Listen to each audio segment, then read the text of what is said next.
सत्य घटना, सत्य की तह तक।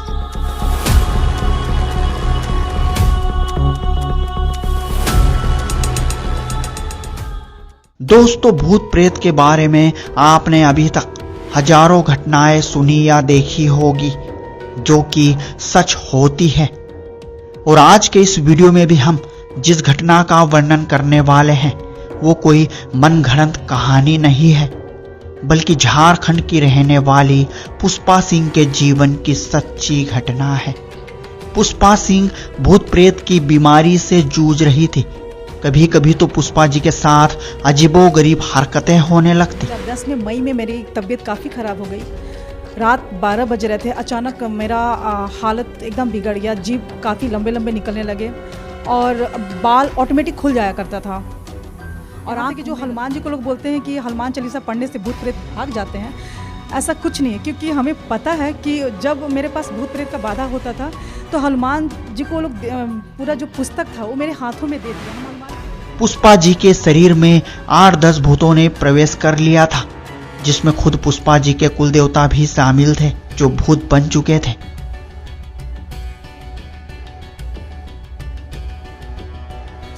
अचानक तबीयत काफ़ी ख़राब हो गई, जिसकी वजह से मेरी मम्मी तुरंत जमशेदपुर लेकर गई। वहाँ पर मेरी हालत ख़राब होने की वजह से तांत्रिक के पास गया। वहाँ पर जितने भूत प्रेत था वो निकालने का कोशिश करता था। उसमें से एक कुल देवता थे हमारे, जो घर के मम्मी पापा के घर के मायके घर कुल देवता थे, अनजान बाबा जिनका नाम था। तो वो उस तांत्रिक से नहीं निकल रहा था। उसने पूरे डंके के चोट पे बोल दिया कि अपने बेटी को तू बचा नहीं सकता, चाहे तू कहीं भी किसी भी कोना में पृथ्वी के किसी भी चल जाओ, नहीं बचा सकता है। अगर तुम्हारी बेटी बच सकती है तो सिर्फ एक ही जगह बच सकती है, हरियाणा में बापों का बाप बैठा है, यानी वो परमात्मा बैठा है, वहाँ पर ही तुम्हारी बेटी बच सकती है। नहीं तो कहीं भी किसी भी धरती के कोने पर, क्या पूरे ब्रह्मांड में नहीं बचा सकता है, सिर्फ हरियाणा में ही जाएगा तो तुम बचा सकते हो। किसने बोला ये मेरे जो अंदर भूत था, कुल देवता अनजान बाबा का नाम से, वो फेमस था, तो उसने कहा।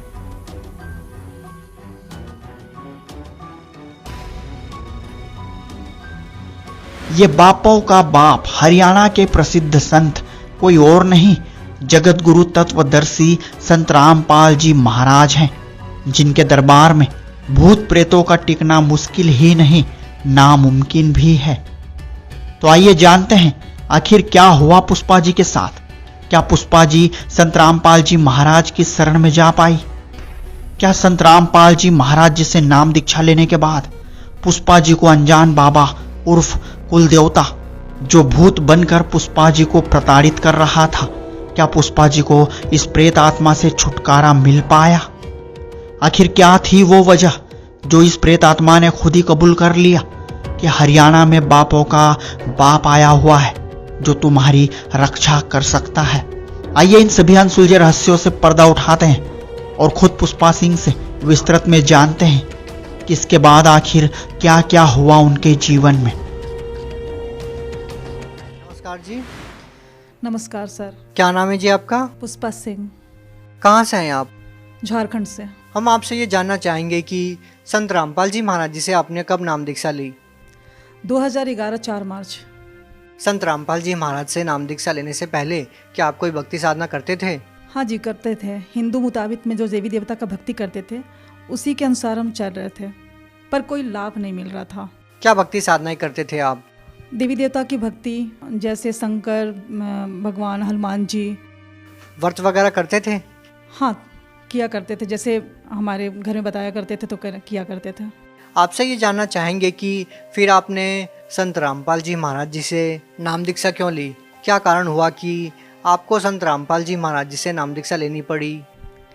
इसके पीछे एक कारण है सर कि अचानक 2010 में मेरी तबीयत काफ़ी बुरी तरह से ख़राब हो चुकी थी, जिसके वजह से हमारे ऊपर काफ़ी अचानक 2010 में मई में मेरी तबीयत काफ़ी ख़राब हो गई। रात 12 बज रहे थे, अचानक मेरा हालत एकदम बिगड़ गया। जीभ काफ़ी लंबे लंबे निकलने लगे और बाल ऑटोमेटिक खुल जाया करता था और आँख घूमने लगते थे। तो मेरे हस्बैंड सोचे कि क्या हो गया अचानक, इसका माइंड क्या हो गया। उसके बाद दूसरे दिन हुआ तो लोग जो वहाँ पर जो जिस फ्लैट में रहते थे वहाँ के जो मेंबर थे, एक तो बताएं कैसे उसके ऊपरी बाधा है, जिसके वजह से फिर जाकर वहाँ से जो तांत्रिक होते हैं मुस्लिम धर्म के, उनको बुलाया गया, तो वो कुछ भी नहीं कर सका। यहाँ तक कि जो हनुमान जी को लोग बोलते हैं कि हनुमान चालीसा पढ़ने से भूत प्रेत भाग जाते हैं, ऐसा कुछ नहीं है, क्योंकि हमें पता है कि जब मेरे पास भूत प्रेत का बाधा होता था तो हनुमान जी को लोग पूरा जो पुस्तक था वो मेरे हाथों में दे दिया। हम हनुमान जी का पुस्तक हाथों से पढ़ा करते थे पर कुछ होता नहीं था, और मेरा पूरा सर एकदम, आँख पूरा घूमने लगता था, बाल पूरा एकदम ऑटोमेटिक खुल जाता था। तो मेरे घर के सारे लोग बहुत काफ़ी परेशान थे, एकदम काफ़ी निराश हो गए, जिसके वजह से काफ़ी उन लोगों को मतलब दुखों का सामना करना पड़ा। मेरे माँ पिताजी काफ़ी रो रहे थे क्योंकि उस घर की सबसे बड़ी बेटी थे, तो जिसके वजह से वो लोग काफ़ी दिखाने का कोशिश किए, पर कुछ दिन तक ठीक रहता था, पर ऐसा कुछ नहीं हुआ। जब वहाँ हजारीबाग में ठीक नहीं हुआ तो फिर मेरा गांव पड़ता है आरा जिला, वहाँ पर भी लोग दिखाएं किसी न किसी मतलब तांत्रिक से, देवी देवता से, मंदिरों में हनुमान जी, काली जी का सब जगह गए, पर वहाँ भी कुछ ऐसा निवारण नहीं हो सका। उसके बाद फिर वहाँ से वापस आए तो हमारे घर मैके जमशेदपुर पड़ता है, वहाँ पर भी गए, तो नवरात्र सब मेरी मम्मी लोग की थी, पर ऐसा कुछ होता नहीं था। मेरा ऑटोमेटिक नवरात्र के ही दिन में मेरे पूरे मतलब 9-10 भूत प्रेत का बाधा ऐसा लग रहा था। फिर मेरी मम्मी बहुत घबराई, फिर एक मुस्लिम धर्म के तांत्रिक के पास लेकर गई, जिससे पता चला कि मेरे अंदर 7-8-10 भूत थे। तो जिसके वजह से वहाँ पर मतलब कुछ दिन तक तो ठीक रहे, 1-2 महीना तक। उसके बाद फिर मेरा वही स्टार्ट होने लगा। फिर दोबारा 2011 में मेरा फरवरी मार्च में मेरे अचानक तबीयत काफ़ी ख़राब हो गया, क्योंकि 26 जनवरी 2011 में नेशनल गेम लगा हुआ था रांची में, जिसकी वजह से हम वहाँ पर कोच का काम करते थे। मेरी अचानक तबीयत काफ़ी ख़राब हो गई, जिसकी वजह से मेरी मम्मी तुरंत जमशेदपुर लेकर गई। वहाँ पर मेरी हालत ख़राब होने की वजह से तांत्रिक के पास गया। वहाँ पर जितने भूत प्रेत था वो निकालने का कोशिश करता था। उसमें से एक कुल देवता थे हमारे, जो घर के मम्मी पापा के घर के मायके घर कुल देवता थे, अनजान बाबा जिनका नाम था। तो वो उस तांत्रिक से नहीं निकल रहा था। उसने पूरे डंके के चोट पे बोल दिया कि अपने बेटी को तू बचा नहीं सकता, चाहे तू कहीं भी किसी भी कोना में पृथ्वी के किसी भी चल जाओ, नहीं बचा सकता है। अगर तुम्हारी बेटी बच सकती है तो सिर्फ एक ही जगह बच सकती है, हरियाणा में बापों का बाप बैठा है, यानी वो परमात्मा बैठा है, वहाँ पर ही तुम्हारी बेटी बच सकती, नहीं तो कहीं भी किसी भी धरती के कोने पर, क्या पूरे ब्रह्मांड में नहीं बचा सकता, सिर्फ हरियाणा में ही जाएगा तो तुम बचा सकते हो। किसने बोला ये मेरे जो अंदर भूत था, कुल देवता अनजान बाबा का नाम से, वो फेमस था, तो उसने कहा। क्या उससे पहले आप लोगों ने संत रामपाल जी महाराज जी का नाम सुना था? नहीं, नाम नहीं सुना था। इसके वजह से हम काफ़ी परेशानियों से घिरे हुए थे। ये कब की बात है? ये 2011 की बात है। इससे पहले आपने कभी संत रामपाल जी महाराज जी का नाम नहीं सुना था? नहीं, 2010 में मेरे हस्बैंड को बुक मिली हुई थी, जो उन्होंने हमें बताया नहीं था कि ज्ञान गंगा पुस्तक उनको मिल चुका है, क्योंकि ट्रेन में वो लेकर आए और फिर वो वैसे ही घर में रख दी। आपको बाद में पता चला? हाँ, 2011 में जनवरी के समय में उस बुक को अचानक, हम जैसे हस्बैंड वाइफ दोनों जॉब करते हैं, तो मेरा लेज़र पीरियड था, तो मेरा खाली पीरियड था, तो हम सोचे कि इस बुक में क्या है, ज्ञान गंगा नाम है, कुछ डिफरेंट बुक है, तो उस बुक को हम लेकर गए। दरअसल हम आपसे ये जानना चाहते हैं कि संत रामपाल जी महाराज जी का नाम, जो आपके अंदर जो प्रेत आत्मा थी, जिनको आप बता रहे हैं कोई बाबा थे, उन्होंने कहा कि संत रामपाल जी महाराज हरियाणा में कोई संत है, ऐसा महात्मा है जो आपकी इस भूत प्रेत की बाधा को ठीक कर सकता है। तो हम आपसे ये जानना चाहते हैं कि आपके पति को जो पुस्तक मिली थी, क्या उस टाइम पे आपको पता चल चुका था संत रामपाल जी महाराज जी ही आपकी इस समस्या को दूर कर सकते हैं? ये पुस्तक 2010 में अगस्त में मिला ट्रेन में, जो मैं पढ़ नहीं सकी थी। उसको ठीक जनवरी में मैंने 2011 में पढ़ा। उस पुस्तक को पढ़ने के बाद बहुत सारा चमत्कार पड़े हुए थे। मैंने कभी नहीं सुना था संत रामपाल जी महाराज जी के बारे में, तो सिर्फ मैंने इतना सोचा कि परमात्मा भगवान का जो उसमें लाभ कैसे होता है, किस तरह होता है, भगवान कैसे सुख देता है, उस ज्ञान गंगा पुस्तक के पढ़ने के बाद ही पता चला। पहले तो ऐसा था कि भक्ति करते थे पर लाभ कुछ होता नहीं था। नहीं, ऐसा भी तो हो सकता है कि आपने पुस्तक पढ़ी और माइंड में आपको ये बातें घूमने लगी कि उसके बाद ही आपके अंदर जो प्रेत है उसने कहा हो कि संत रामपाल जी महाराज जी के पास चले जाओ, या उससे पहले आपने कभी नाम ही नहीं सुना था? नाम तो सुना नहीं था, बाकी उसके बाद वो खुद प्रेत बाधा उसने खुद कह दिया कि आपकी बेटी बच ही नहीं सकती है। उसके बाद आपने संत रामपाल जी महाराज जी के बारे में जानना शुरू किया था? तो फिर जाके फिर हमारे घर के फैमिली काफ़ी दुखी थे, जिसकी वजह से उन्होंने फिर संत रामपाल जी महाराज जी का कैसे जाना होता है, उसका पीछे जो ज्ञान गंगा पुस्तक के पीछे जो नक्शा लिखा हुआ था उसके मुताबिक हम लोग टिकट कटवाएं और फिर बरवाला आश्रम हरियाणा पहुँचे। अच्छा, जो बातें जहाँ से शुरू होती है वही अब मुकाम पे है कि जैसे ही जो आपके अंदर जो भूत प्रेत की बाधा थी उन्होंने कहा कि संत रामपाल जी महाराज जी ही ठीक कर सकते हैं, पूरी पृथ्वी पर केवल एक ही जगह है। क्या वो बात सही साबित हुई? जो आपके अंदर भूत प्रेत जो बोल रहा था कि केवल वहीं पर ये बाधा ठीक हो सकती है, तो क्या संत रामपाल जी महाराज जी से नाम दीक्षा लेने के बाद ही आप ठीक हुए? जब हम सब तरह से थक चुके थे, मंदिर मस्जिद गुरुद्वारा सब जगह जा चुके थे, जब इंसान का तबीयत खराब होता है ना तो उसके माँ पिताजी काफ़ी दुखी होते हैं। तब उन समय वो हिंदू मुस्लिम सिख ईसाई नहीं देखते हैं, वो सभी धर्म में जाना स्टार्ट कर देते ताकि उसका बच्चा ठीक हो सके।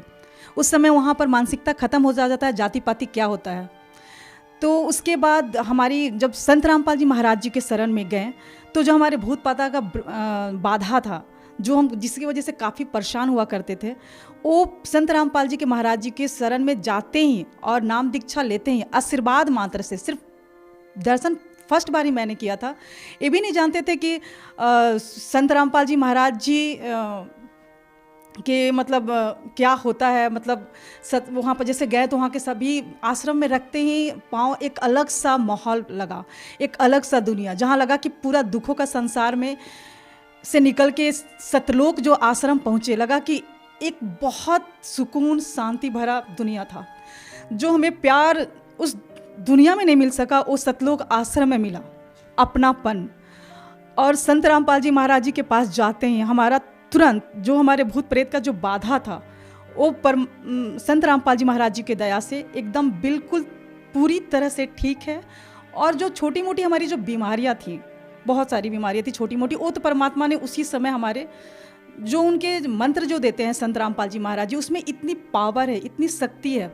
उस मंत्र को करते करते में जो हमारी छोटी मोटी जो भी बीमारियां थी या जो भी थी, माइग्रेन थे, वो सारे परमात्मा के उस मंत्र के करने से ही हो गए समाप्त। तो आपकी जो इतनी बड़ी समस्या थी वो संत रामपाल जी महाराज जी से नाम दीक्षा लेने के बाद ठीक हो गई। इसके अलावा संत रामपाल जी महाराज जी से नाम दीक्षा लेने के बाद आपको कोई लाभ मिला हो? ऐसे तो संत रामपाल जी महाराज से जुड़ने के बाद भगवान क्या होता है, कैसे सुख देता है, ये संत रामपाल जी महाराज जी के शरण में ही आने से पता चला। जैसे सभी संत कहा करते थे कि सबका मालिक एक है, और कहीं कहीं पढ़ा भी करते थे, किसी मंदिर में या ट्रक के पीछे पढ़ा करते थे कि सबका मालिक एक है, पर किसी ने उसका नाम नहीं बताया कि वो मालिक है कौन।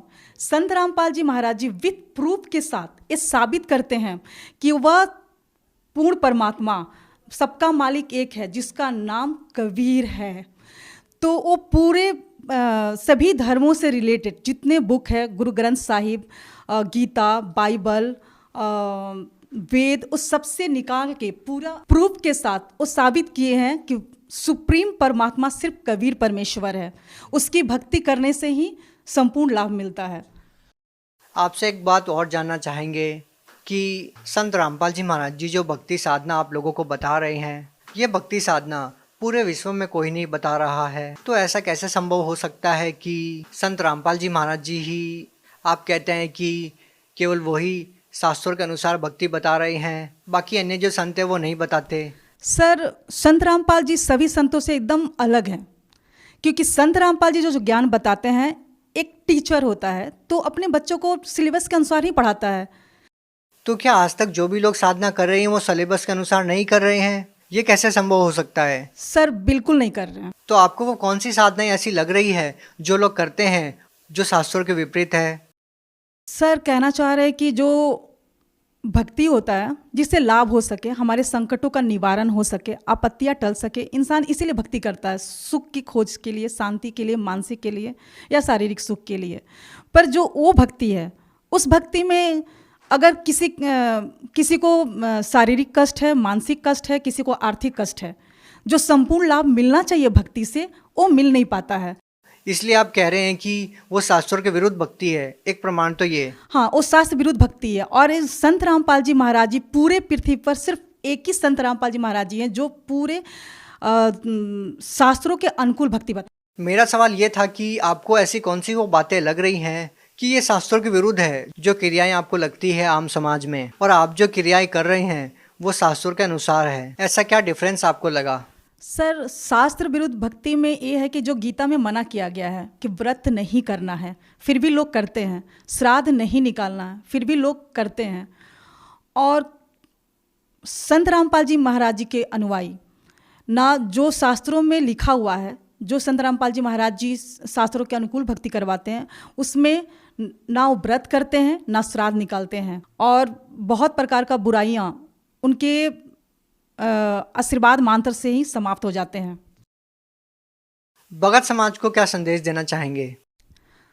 भगत समाज को संदेश तो नहीं दे सकते हैं, सिर्फ प्रार्थना कर सकते हैं कि पृथ्वी पर परमात्मा संत रामपाल जी महाराज जी के रूप में आए हुए हैं हरियाणा में। जल्द से जल्द आइए और नाम दीक्षा लीजिए और अपना आत्मा का कल्याण करवाइए। कुछ और कहना चाहेंगे संत रामपाल जी महाराज जी के बारे में?